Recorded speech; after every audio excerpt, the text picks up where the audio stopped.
Madam no बराबर है camera Just try live on YouTube. Hello, am I audible? Yeah, you are audible, Vinita. Every second brings a fresh beginning. Every hour holds a new promise. Every night, our dream can bring hope, and every day is what you choose to make it. Hello, and a very pleasant morning to one and all present on this virtual meet.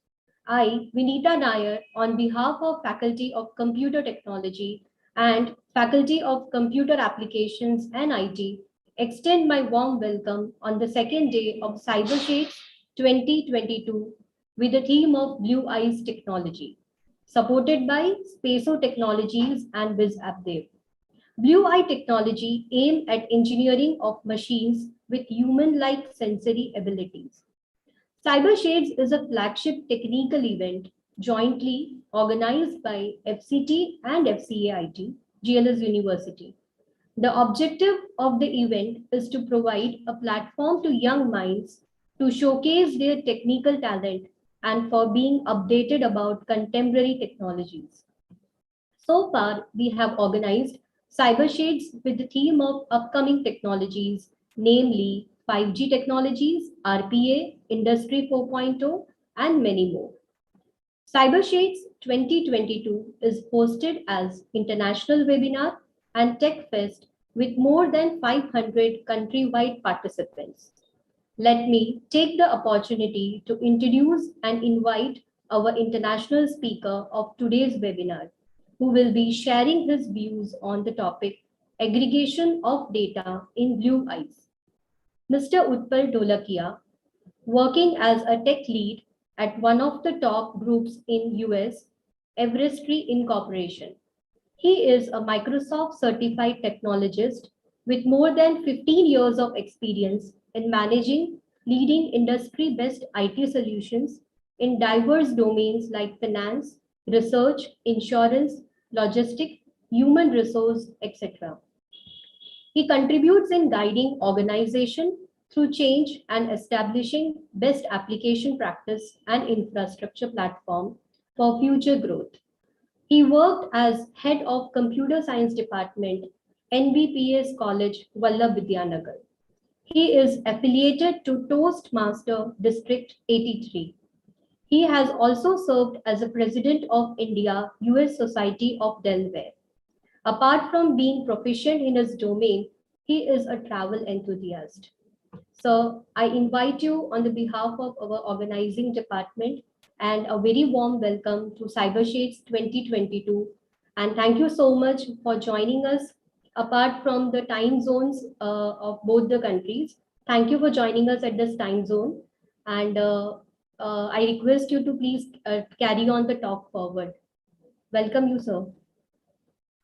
Thanks so much, Vinita, and thank you, Dr. Herschel and entire GLS staff for having me here. And good morning, everyone. As she already mentioned that, I was heading the computer science department, I think in 2006 and 2005. So it's been 15 years that I kind of interacting with students in this fashion, even though it's not a direct interaction, but still, I will try my best to justify because I kind of lost the touch of teaching or what you call to having a talk on any topic to the students.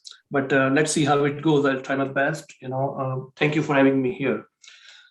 When Dr. Herschel told me about the topic, I was like, yeah, that's something is a really interesting topic. And, I put my thoughts on that and let's see if I can just share some things and if you can learn something from it, it would be just, it would justify the time that you and I are providing. So I hope you guys are able to see my screen.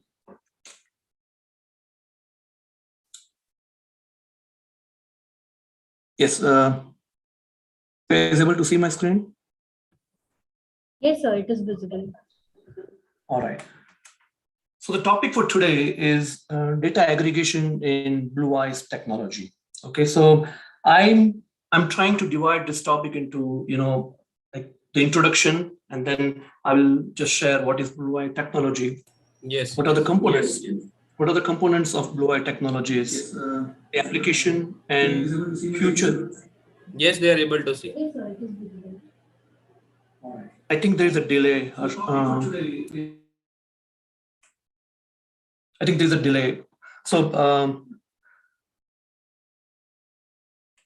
yes, so let me just start again, right? So basically, today's talk, I'm dividing into a number of parts: the introduction, what is blue eye technology, components of blue eye technology, applications and future of blue eye technology, and then I will just touch base with the cognitive search by Microsoft Azure. So, Seems to be a bit of a delay, but not a problem. yes.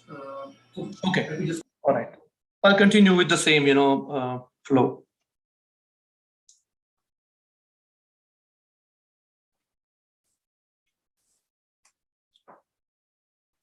So just imagine, that your smartphones, a tablet, or a computer is acquired the ability to sense or to gauge your emotions. Okay, imagine a world where machine can judge our feelings and based on our facial expressions, our hand gesture, our voice tone, or our physical touch to any device like mouse or keyboard. Just imagine a car where a dashboard that measures your mood and plays your music accordingly and asks you to calm down or slow down based on your behavior. I mean, just imagine this possibilities, where a dashboard is acting like a human based on your expressions, your behavior. Okay, and that's what Blue Eyes technology is bringing to this world. Before I start the actual talk, I would like to throw one quiz. I'm sure that those who are interested in robotics, they might be aware of who are these people. I will just share the answer later on in my speech, but these are the three characters that you see here. And I just want to know that if you guys know anything about this, because anyway, I'm going to discuss about this later in these slides. So coming back to the point, right? What is Blue Eye technology? So Blue Eye technology, it was introduced by IBM. Okay, it was developed by IBM in year 1997 in US.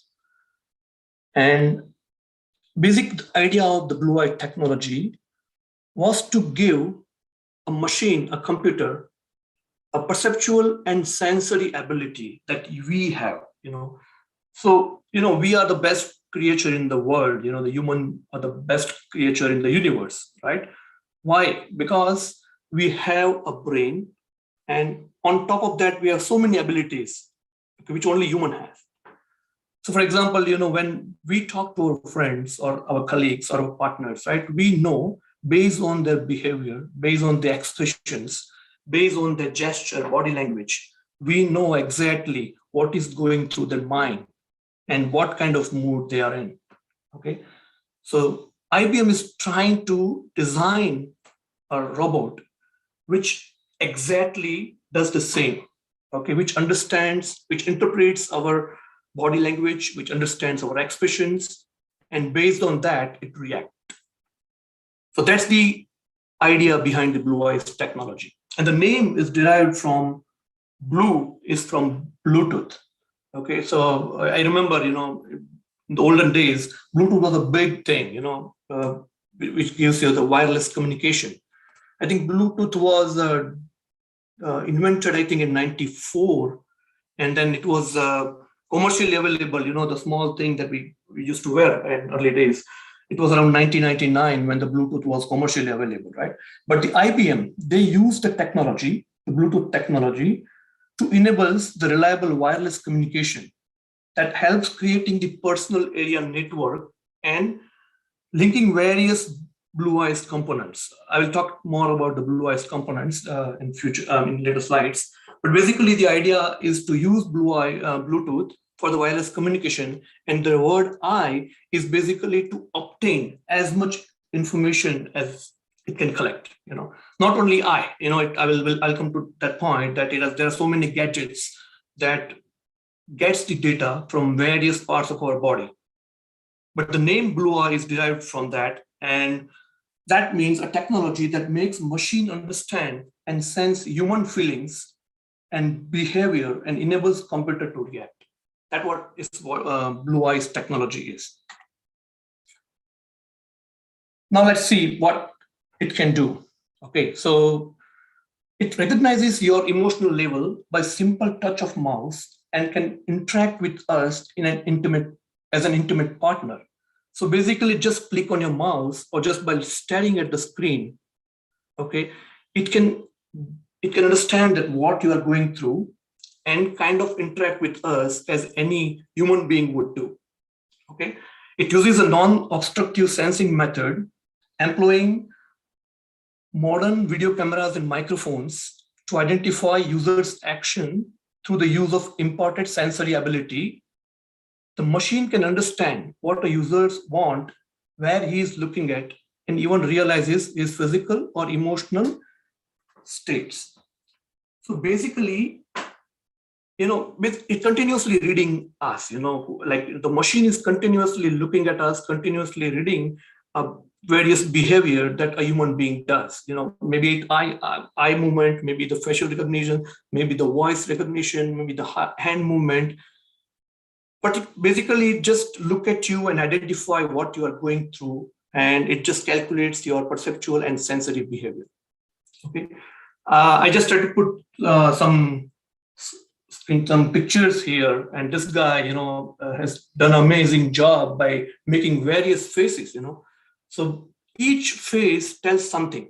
Okay, and I realized that there was a movie Naya Din Nayi Raat, I guess, and I just heard that Sanjeev Kumar. I didn't watch that, but Sanjeev Kumar played a role in that. And the bottom one, this picture is basically, it tells you that there are 9 rasas, right? We say there are no ras. There are 9 rasas. So all this depicts those 9 rasas. And in one of the article I read that basically when you are happy, the eyes are relaxed. When you are angry, your forehead are pulled down inward. Nose sclera, that is white outer layer of the eyeball, is shown in the eyes. When you are sad, the brows are drawn together with the inner corners raised and the outer corners lowered. The eyes are glazed, meaning you have small moisture in your eyes, right? And the surprise is the eyebrows are raised and curved. So these are some of the characteristics. These are some of the observations that has been made statistically over the period of time.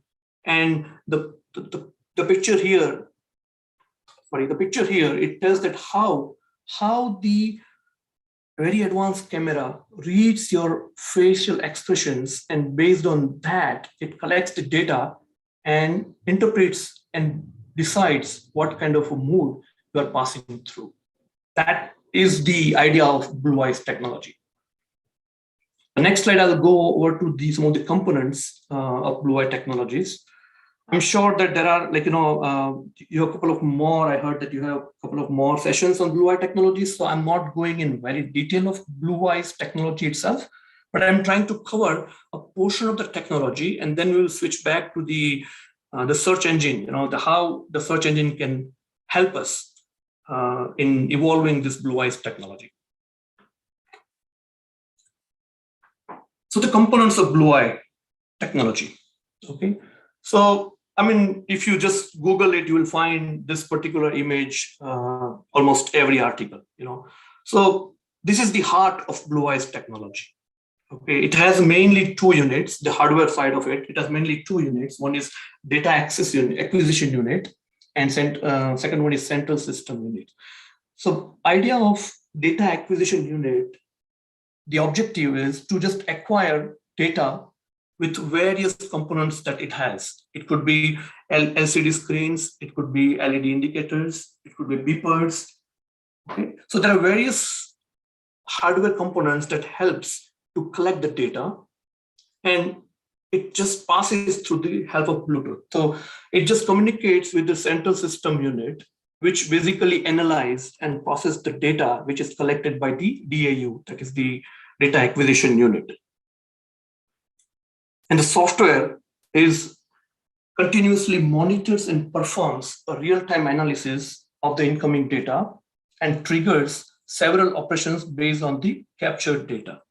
Meaning, it is continuously, as I told you, that it is continuously observing an object. It continuously reading the eye movement, the hand gesture, the facial expressions, the voice tone, and based on that continuous analysis, it just performs some operations behind the scene.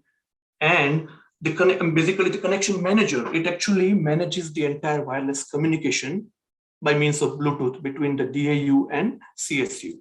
Okay, and data analysis module, as I depicted in this particular picture, data analysis module is the physiological condition of the user received by the sensor and analyzed by the data analysis module. So basically, whatever reading that all these hardware gadgets that I mentioned is collecting, the software, the data analysis module part of the software is continuously analyzing that.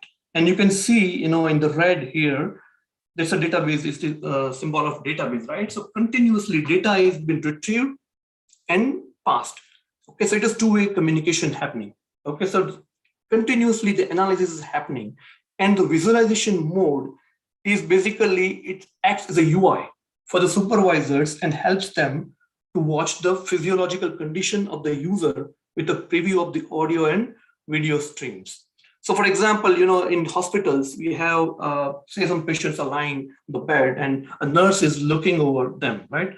So now suddenly, a patient is moving his hand or he's screaming or he does something, and nurse would go and help him. And if needed, she would call a doctor, right? Now here, the visualization module is kind of the same, that, it continuously monitors.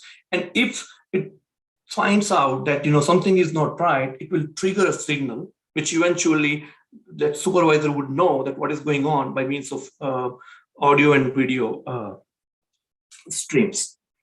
So that is about the components of Blue Eye technology. And there are a few gadgets by which we are collecting the information. I'll just brush through those gadgets. So one of them is the emotion mouse, actually. So emotion mouse is an input device, we all know, right? But it's not a regular mouse that we use in our day-to-day life. This mouse has, it just has the purpose of evaluating the emotions of the user. It has a pressure, photo, temperature, and GSR. GSR is basically a galvanic skin response, which understands the pulse rate and all those things, that can classify a user's emotions into a different categories. So basically, it is a mouse. It helps in identifying users' different mood, whether the mood is fear, surprise, anger, sadness, happiness, all those moods it can gauge while user is interacting with that hardware. Okay, and basically determines the personality of user at the same time. The second one is expression glass. So expression glass is other devices, right, that helps in determining what the user is interested in at a particular time by analyzing the interaction between the user and the computer. Okay, so let's say I'm wearing a regular glass, but if I'm wearing expression glass, then it can continuously read my mind, collects the data that what I'm looking at, what I'm reading, and how my expressions are changing. So it's continuously logging that information, that based on this article, based on this video, based on whatever it is, right? Based on every information, how my mood is changing, it continuously collects the data and it stores it. Okay, these glasses remember what the user is watching and catch the facial expression of the user at the time. Combining that visualization with the emotion of the user gives the level of interest a user has for that scene.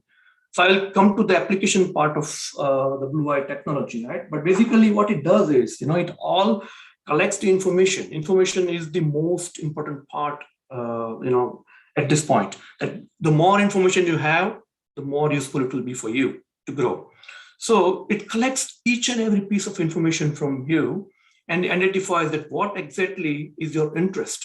And next time when you come, it will just pop up that first, that, okay, I know that last time you wanted this, so I'm providing you that feature. There are a couple of more gadgets that I would like to discuss. One is simple user interest tracker, which is also known as Sweeter. Okay, so it's a blue eye enables filter become active when the user build an eye contact and regularly detects user's area of interest and start searching.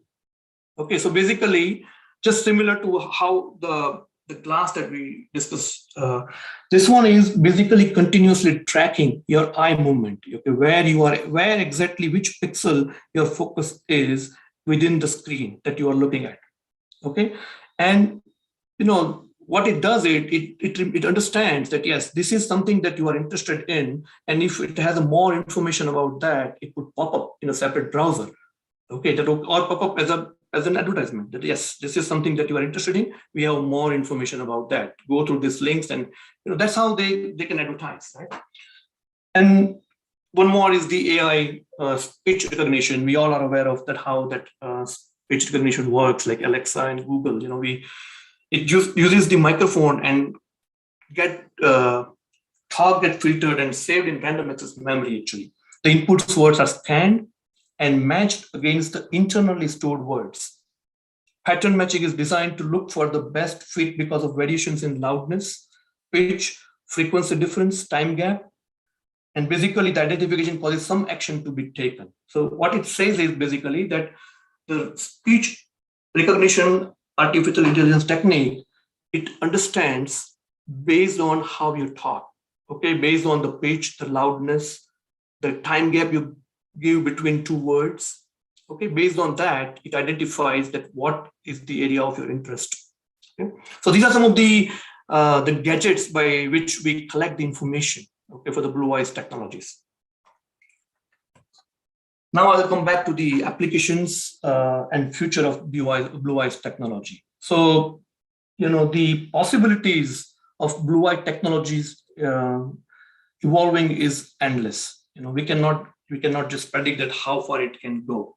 In automobile industry, a car equipped with an effective competitive system could identify when a driver is feeling sleepy and advise her to pull over, or it might sense when a stressed out motorist is about to explode and warn him to slow down and pull off.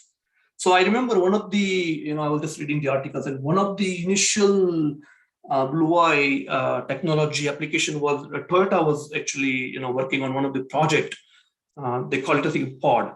So in that, based on the human being, whoever is actually driving the car, based on the expressions and the body language, it will turn on some lights. Some LED light would turn red if they identify that your mood is angry.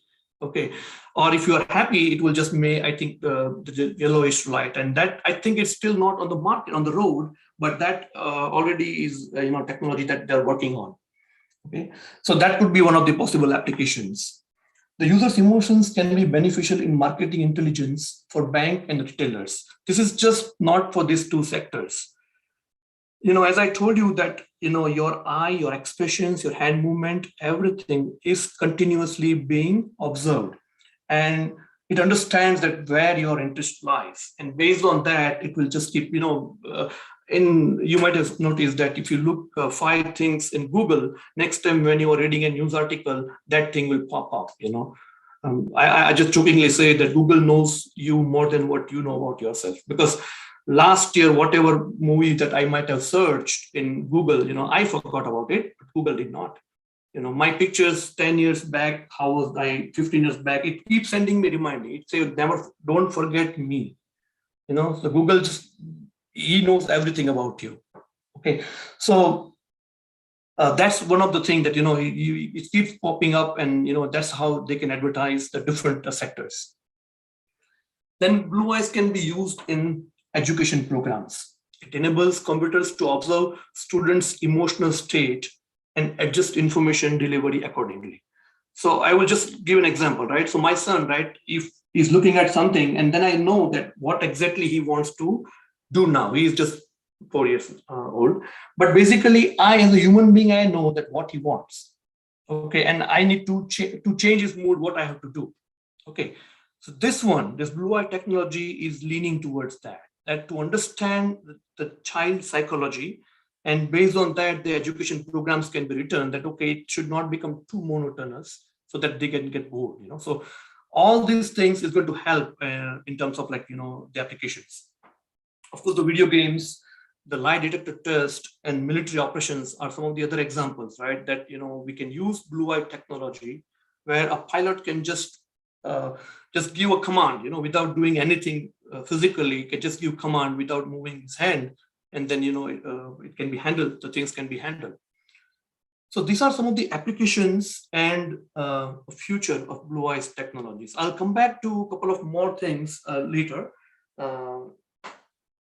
And let's go back to the answer, the question that I asked those three personalities, right? So I would start with this Pong. So Pong, this guy where I'm moving my mouse, right? So Pong is designed, okay, and built to demonstrate. I think it's not 2020, it's 2000, I think. Okay, designed and built to demonstrate a set of ideas and technology that were developed as part of the Blue Eyes group at IBM. Okay, it is a robot that can smile, be sad, and make funny faces. So as I mentioned, that IBM initiated this Blue Eyes technology in 1997. So in year 2000, it's not 2020, in year 2000, they came up with this robot. And I think it was launched in Tokyo, Japan, where it will interact with human eyes. So somebody is looking at the Pong, it will just move eyeballs and will make a gesture as if like he's happy. It will make smile. And when somebody turn away, it will just make a sad face. So that was the initial robot that was in 2000. The name was Pong. And the second one, which is kind of the latest, on that technology, is Sophia. If time permits, I will show you a couple of videos of both Pong and Sophia. So Sophia is a social humanoid robot developed by the Hong Kong-based company Hanson Robotics. And Hanson Robotics is expert in artificial intelligence, plus they are expert in making like, cosmetics. Like, so, you can see that it almost looked like a person, right? And it was activated in 14 February 2016, I think 6 years ago. And a fun side, it's Saudi Arabia gave us citizenship, the first humanoid citizen of Saudi Arabia, or for the entire world actually. So that is Sophia. And third one that I asked is Tesla bot. His name is Optimus. So this was announced. This Optimus was announced in August last year. It will take advantage of all the technology developed for autonomous cars, autopilot cameras, full self-driving, hardware stimulations, supercomputer training, and a robot of this nature would be able to take commands in natural language, pretty much like we talk our fellow human beings and carry out without explicit formal instructions. So basically, Tesla, even though they are car industry, for say, they are more than car industry. They are, even they themselves say that they are kind of robotics. They're into robotics. So of course they are manufacturing cars, but more than that, they are into robotics and artificial intelligence. So this one they are coming up is Optimus. It will almost look like a human being. It's 5 feet 8 inches of height, and then 125 pounds weight. So they just want to eliminate dangerous and repetitive and boring tasks for human. Okay, so they can create an army of these robots who will do most of the things which are repetitive and boring, but they can do it without getting tired or without getting impacted by the emotions, because they don't have emotions, right? So they can keep doing things without getting bored. Now I will switch the topic. So this is all about the Blue Eyes technology, how it works, how we collect information, how the data getting processed, what are the applications. But then comes the next part of it, which of my topic actually is the cognitive search. And before I go to that cognitive search part, I just want you guys to see this screen. I'll bring this screen again at the end of the talk. This is something that tells like how cloud works and how we can use, or how the technology we can visualize with this particular picture.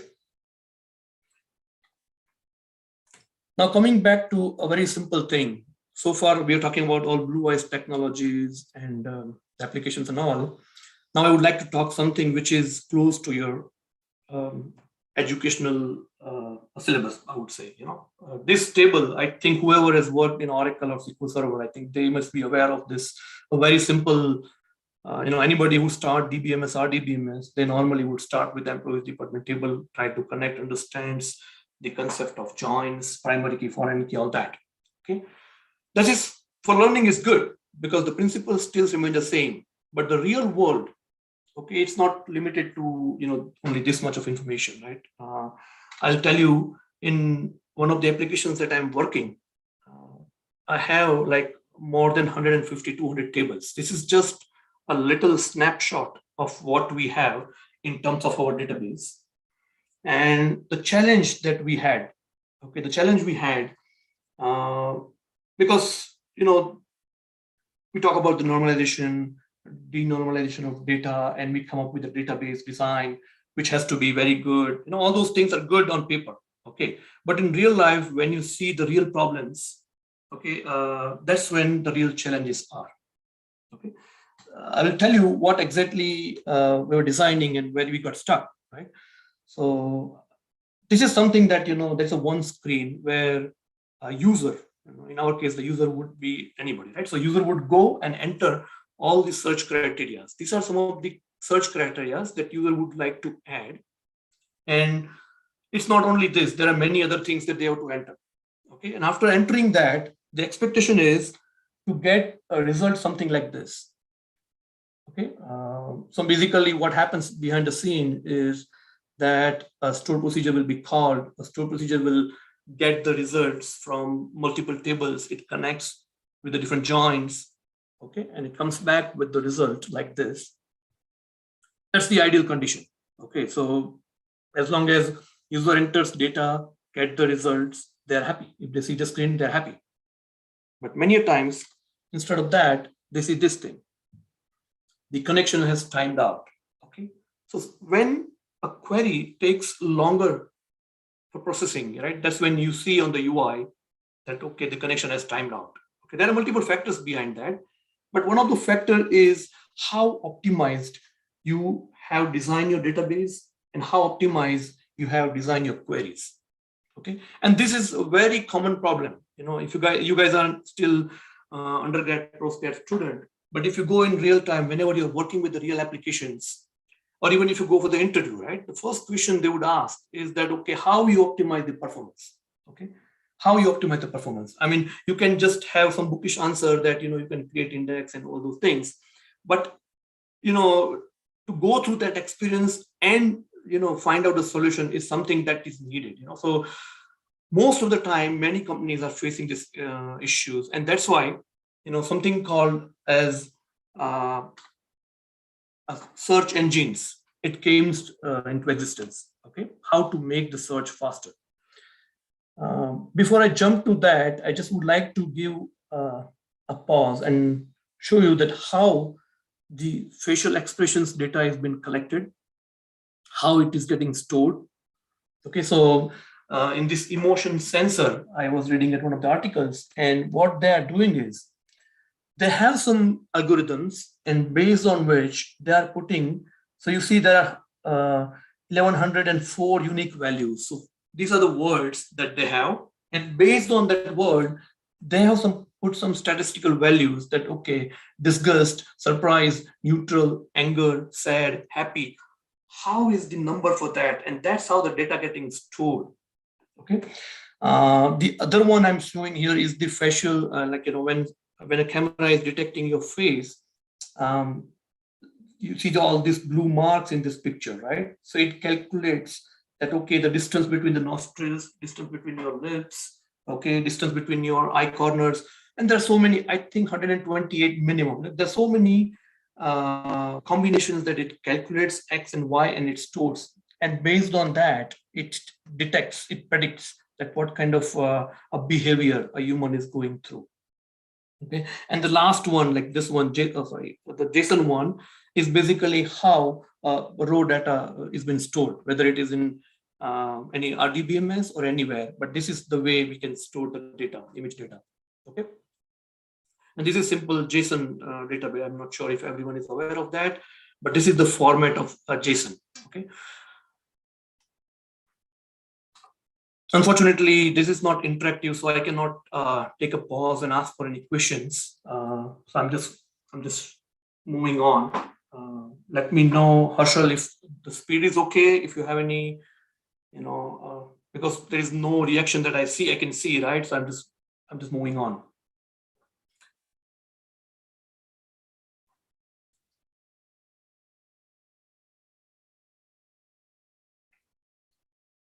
Okay, so coming to the next topic is Azure Cognitive Search. So as I mentioned, the challenges that we have in terms of, there's no reaction that I It's see. fine, not a problem. Not a problem, right? Okay, thank you, Vasu.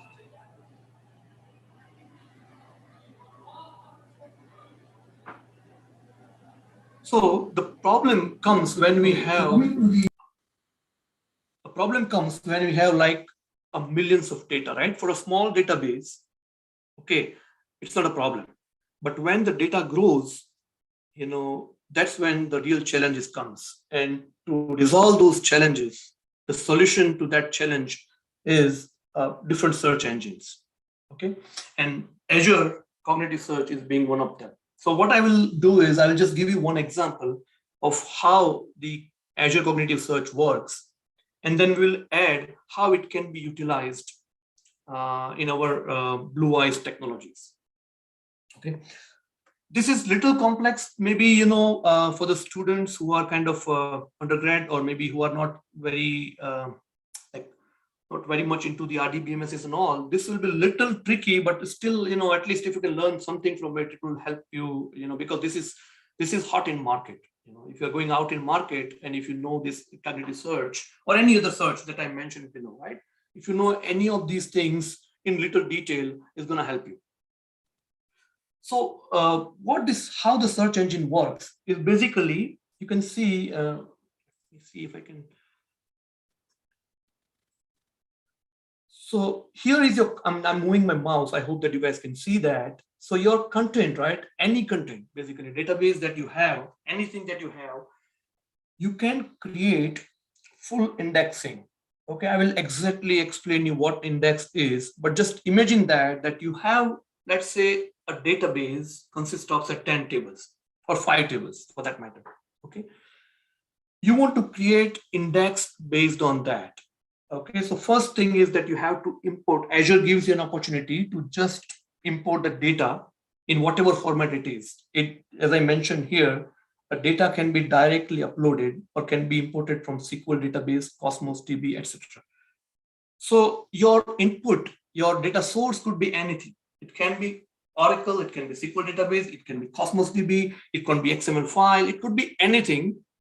As long as it can be converted into JSON format, Azure Cognitive Search is fine. Okay, so basically what it does is it gets data, it gives you an interface where you can create an index on that. When I say index is basically where you have to make sure that which field is searchable, which field is retrievable, which field is filterable, and I'll come to that next. But basically what I'm trying to show here is that you load the data, apply the cognitive search abilities to that data through the interface provided by Microsoft.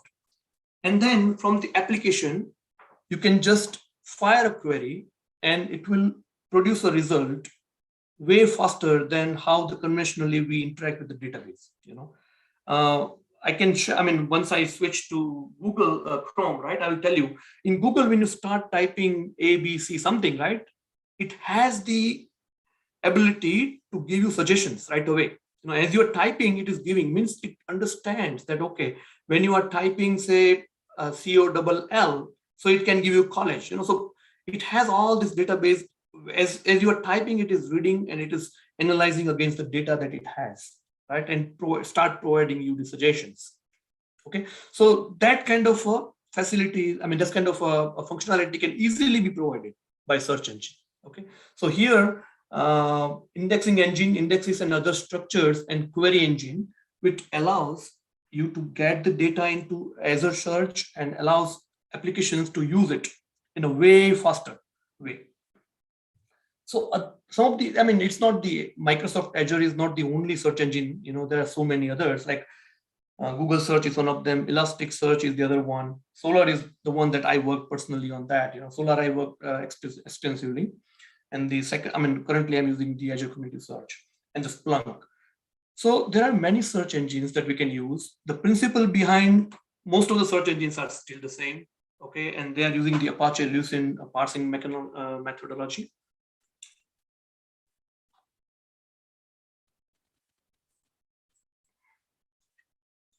Okay, so here I'm showing you how the database, like, this 901, John, home, phone number, all these details are. And these are the tabular format. Normally we just have the rows and columns, but in JSON format, it displays like how we have put it, I have put it here, okay? So in terms of Azure architecture, what happens is that I'm trying to explain here, and then I'll try to share a real-time example if I can, if time permits. So let's say we have the operational data, means the data of our interest. Okay, it goes in the Azure Search by means of indexes. The index is getting created. So indexes is nothing but like a database in traditional world. So you can consider indexes. I mean, I know theoretically it would be a little hard for you to understand, and I will try to share a model of that, hopefully. So an index is nothing but a database in traditional world. You get the database. A schema is nothing but a table within the DBMS, right? And the documents are stored as a JSON data, as like a row. And indexers, this is a very important part. And this will, I will talk more about indexers, how it can apply in our Blue Eyes technology, right? So indexers are nothing but the web crawlers.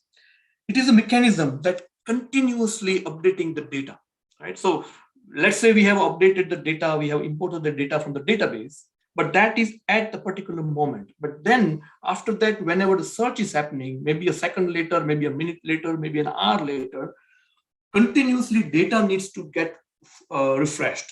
So that, depending upon the need, of course, because it comes with the cost. Nothing is free in this world. Okay, so all these services like Azure comes with the cost. So based on your requirement, you can have the indexers or the crawlers refresh your data.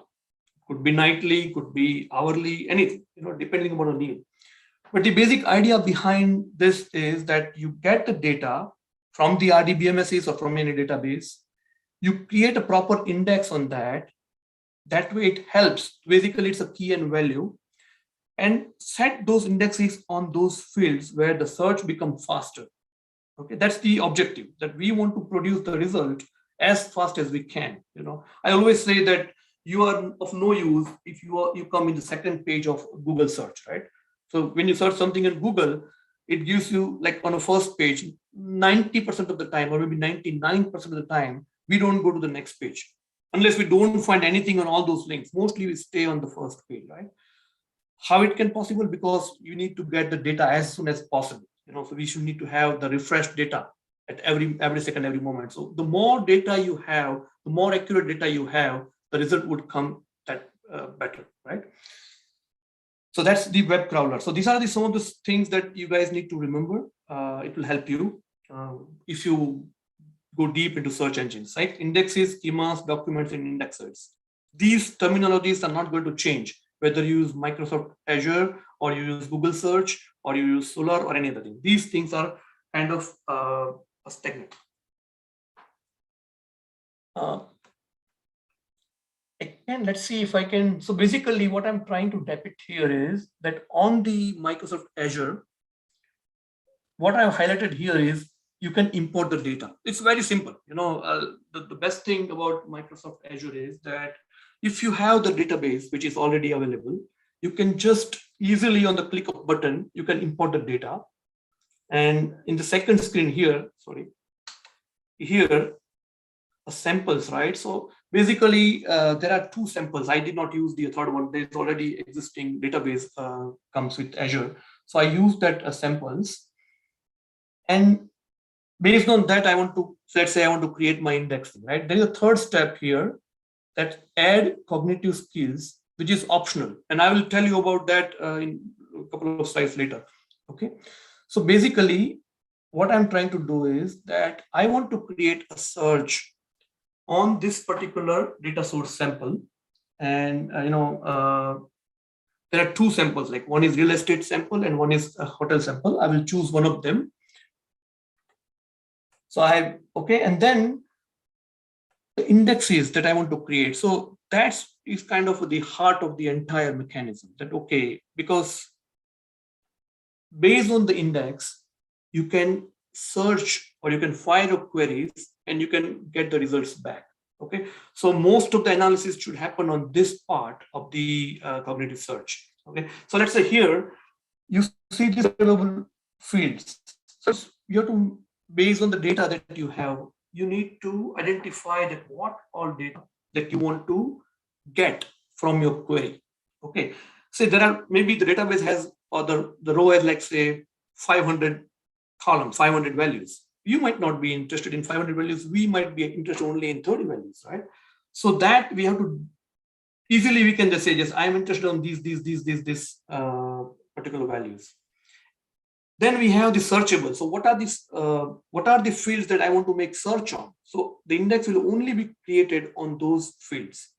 Okay. So let's say I have the search on description.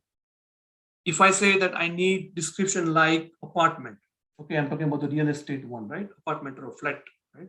So if you say I am looking into 2 beds flat, so flat is description is what is the searchable field. So result will come back. Okay, basically what it does is it doesn't store in different tables connected with different joins. It creates a JSON document, like, everything in, like, it has a duplication of data, but it all tied up with one ID, which is called as key. Okay, so it is such a fast experience, compared to any other RDBMS that we may use. Wikipedia, for example, right? You type something and Wikipedia is no SQL basically. There is no parent-child or those kind of relationship. It's all flat. It's just a collection of rows, and it just searches the right row. It knows where to search based on what you make the field searchable. There are other filterable, sortable, facetable, those features, which I think we don't have much time to discuss on that. So I'll move on with that. But basically, based on this configuration, it will create a database. Okay, it will give you a database which you can search on. So here is the example of that, right? I created that in like 10 minutes, and it came back with this particular, like, I can search this. This query string is basically, it's searching for all. Okay, and you can see that there are 4,959 documents. So basically, as I told, document is nothing but, you can consider that as a row. So the result, total number of documents, total number of rows in this process is 4,959. Okay, and based on the query that I'm passing, it will return me that much of a result. Dr. Russell, I think it's like how much time I have, and I will go accordingly. I have a few more things to discuss.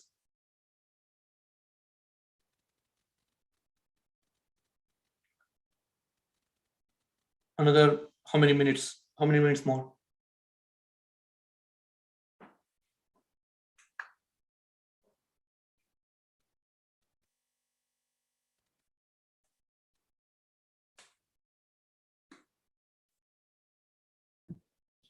So we can extend. You may continue if you want, not a problem. Okay. 10 minutes. 10-15 minutes. Not a problem. 10-15 minutes, okay? Another how many minutes? 10-15 minutes if you want to continue, not a problem at all. Okay. All right. Thank you. Thank you. So, because I don't want to just leave this subject in between, right? I just wanted to give you a demo, if possible, that how actually, because, personally, me, I don't like something all theoretical, I like to see that how it actually happens, how it works, right? So basically, by default, the Azure Cognitive Search will give you this kind of a user interface where you can search and we can see that, yes, my result is correct or not. The idea is, you see the request URL, right? The request URL. Basically, this URL is of interest because that is something your application, this is not the UI that you want, right? You want the UI which is, which is your UI. You want to have a nicer interface, not like JSON, straight up JSON value. Okay, so that UI can have this, can call these URLs and collect the data and then decorate the way they want. Okay, and I will come back to that, how we can use this. Let me see what is the next slide is. Yes, so next slide, I'm trying to give count equals to true. If you see this query string portion, right, this is more like a testing UI, the testing web interface that Azure is giving, right? I'm just saying that search equals to description and semi-detached. Means I'm looking for semi-detached word in my description. So let's say out of 4,959 documents or the rows that I have, I'm looking for a description where it has semi-detached.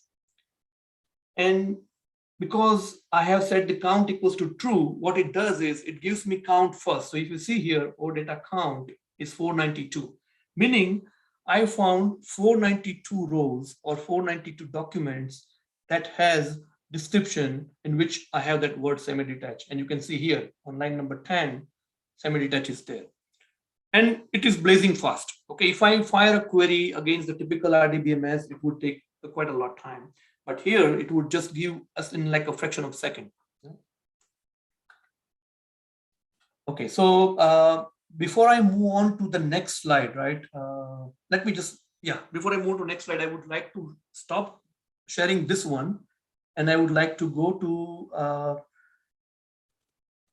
the index that I have created. And let's see, how we can use this one. So let me stop sharing.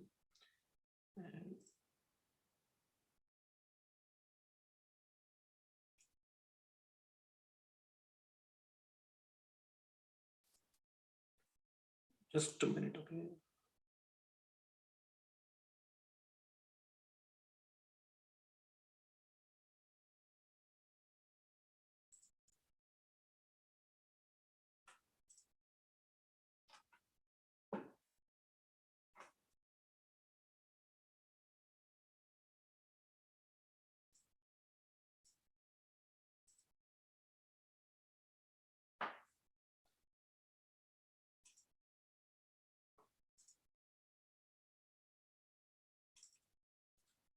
Dr. Ashwin, are you able to see my screen? I'm trying to show something here. Yeah, I am able to see the portal of Azure. Yes. So basically what I was trying to explain theoretically, right? I'm trying to show you that how the index I created. So this is the indexes that I created. It's very easy. If you try, you can just go to Azure, maybe you can have a free account and start testing this out. Okay, so I have created a couple of indexes. So let's say this real estate US sample index is the one that I created. Okay, it takes like less than 5 minutes to create this. Okay, if you want to try it out. I have set the fields, like what are the searchable fields, what are the retrievable fields, okay, what are the filterable fields and sortable fields and all whatnot. What I was explaining here is that they give an interface where I just click search, okay, and then I have all the data available with me here. Okay, let me query.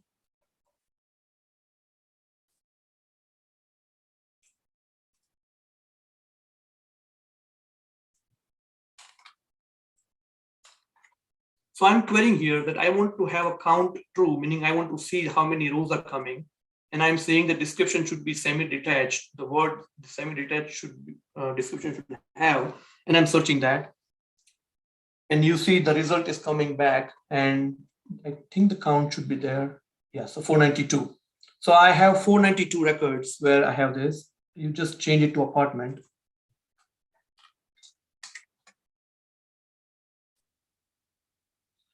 And in no time, it gives back the result, says 832 search is coming back with 832 count, right?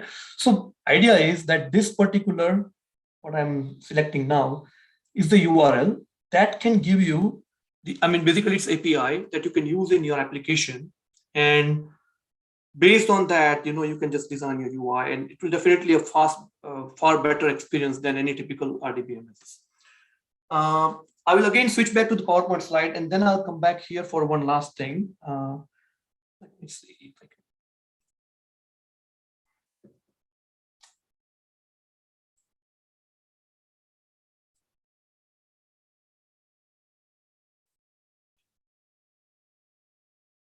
Just a minute.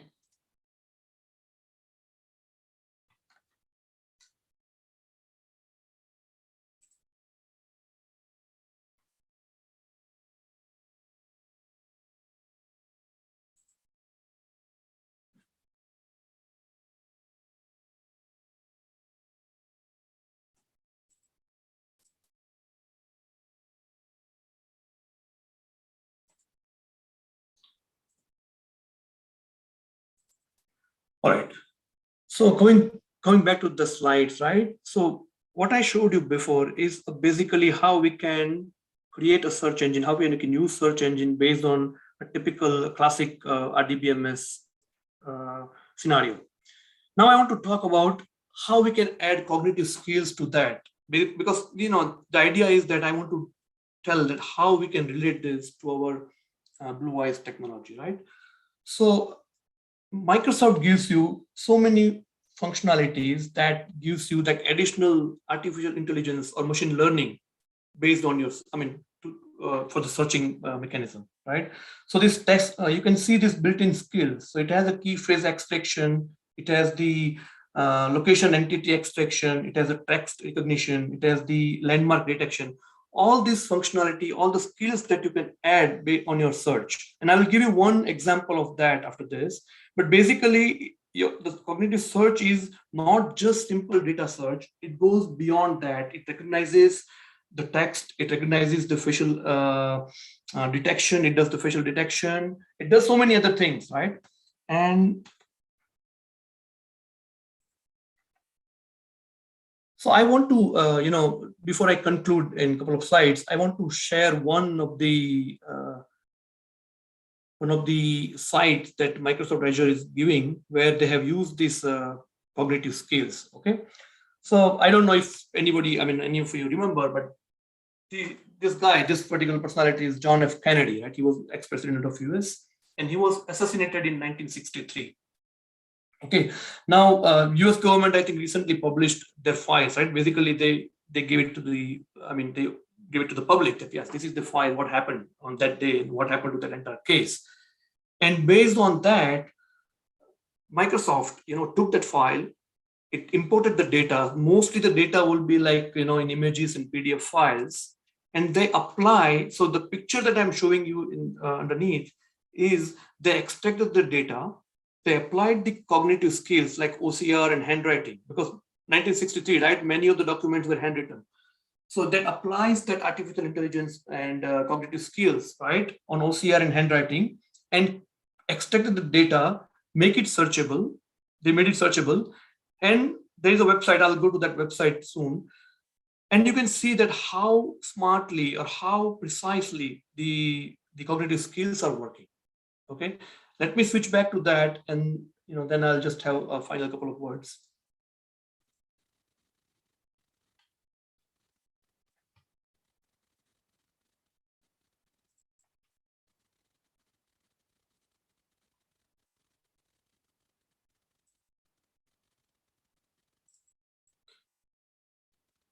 So this is the website that they came up with based on the data of the JFK files.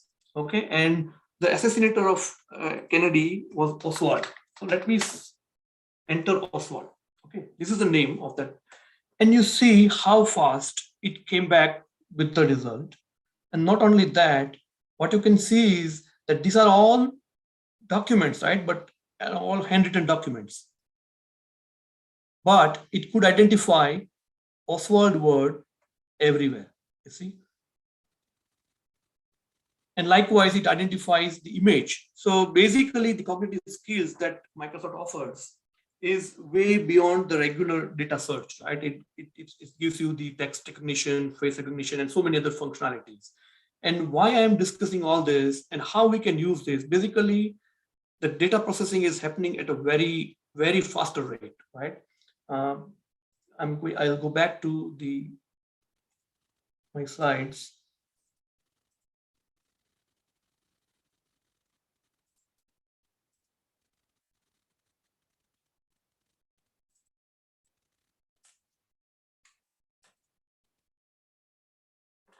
So what I would say is that, let me just give you an example of Tesla. Okay. So Tesla has a self-driving project, not only it's high resolution mapping, predetermined routes, but it uses all sensors, mostly their cameras actually, and constantly scanning the roads. So the autopilot cars are constantly scanning the road, the environments, and not only that, it makes on-the-fly decisions based on the situation. Not only that, as soon as it collects the data, passes the data to the servers. Okay, and once it is available in the server, it is basically available to the entire fleet of vehicles. So the entire thing is self-improving. Okay, everybody is contributing to that, and the bigger it gets, the faster it continues to get better. So what happens is that the robots that we talk about, the Sophia or any other robots like the Optimus, they all eventually, with the help of cloud, the mechanism that I'm trying to depict here, they all can share the knowledge in between. And that way, we can grow, the network can grow like multifold. Okay. So definitely the future of this Blue Eyes technology is amazing. I would just like to thank you, Harshal, GLS, and all the students, right? If you have any questions, you're most welcome. This is what I wanted to share. I hope that, it was some interesting part were there.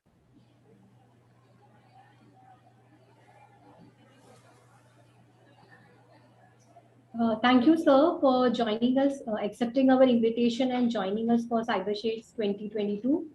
And I would really extend a warm thanks on the behalf of both the organizing department and giving an insight on blue eye technology. Rather, we can say that today the technology is playing a key role in our aesthetic, cognitive, and intellectual growth of our human life. So thank you once again, sir. And in spite of different time zones, you took time from your busy schedule and have joined us. I think it's approx 1 a.m. midnight. It's close to 1. Yes, 12:45. To 1. Yeah, thank you so much, sir, for joining us in spite of this different time zone. Thank you so much, sir. It was my pleasure, actually. I learned a few things while preparing this. So definitely thank you so much for giving me this opportunity. Thank you a lot, Utpal. We will get connected again. Thank you very much. All right. Thank you. Thank you all the participants joining us for the webinar. Thank you, Utpal. It was a very wonderful lecture, and I'm very sure that all the participants would have really benefited from your lecture. Thank you so much, Dr. Savita. Thank you so much. As I said that, it's been like years that I kind of gave a talk like this. So, but I hope that, I tried my best to give justice to this topic.